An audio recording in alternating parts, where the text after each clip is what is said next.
Here are 5 top tips to squeeze that little bit of extra functionality out of your shiny new Samsung Galaxy S4. Tip number 1. Turn on smart features. Some advanced features of the Galaxy S4 aren't switched on by default, so how do you make sure you get all the smarts out of your new smartphone? There are 2 ways. The easiest is to pull down the notifications bar. On the right is a button with 4 small squares and a 2-way arrow. Tap it to reveal the full list of smart features. From here, you can toggle them on or off as you like. The second way, although longer, is considerably more comprehensive.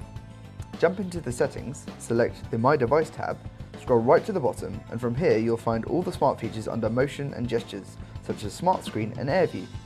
We recommend the longer way for beginners, as you'll also see a description of what each smart feature does. Tip number 2, Air View. Without a doubt, our favourite smart feature is Air View. This registers a finger hover as an additional means of interacting with your screen. Turn it on as described in the last tip. Once on, you can hover over a gallery album to peek into it, hover over a calendar entry to expand it, or hover over part of a web page to magnify it. These are just a few examples, so be sure to check out Air View in the settings to get a complete rundown of its functions. Tip number 3. Turn off smart features. Once you figure out what smart features you love, turn off the ones that you don't. Despite your Galaxy S4 featuring the latest 1.9 GHz quad-core processor, it's still packing a finite amount of processing power.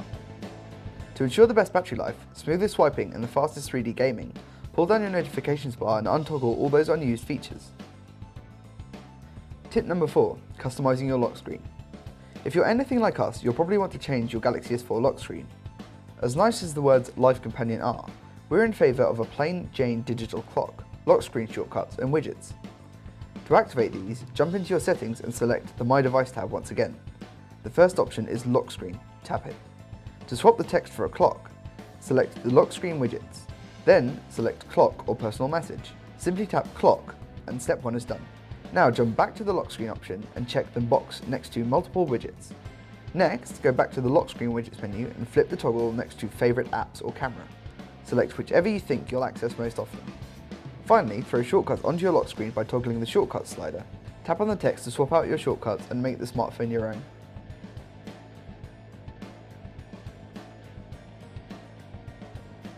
Tip number 5. Organising your apps tray. Finally, it's all about organisation, and with so many apps pre-installed and a custom UI, Samsung doesn't make it all that easy unless you know how. Organising your apps tray is a game of folders. To create one, while you're in the apps tray, press the menu button followed by Create Folder. Name the folder something like Games. Once a folder is created, you'll want to fill it. Once again, press Menu and tap Edit. Long press an app, then drag it into the folder. 20 minutes later and you should have a much tidier, more manageable Samsung Galaxy S4.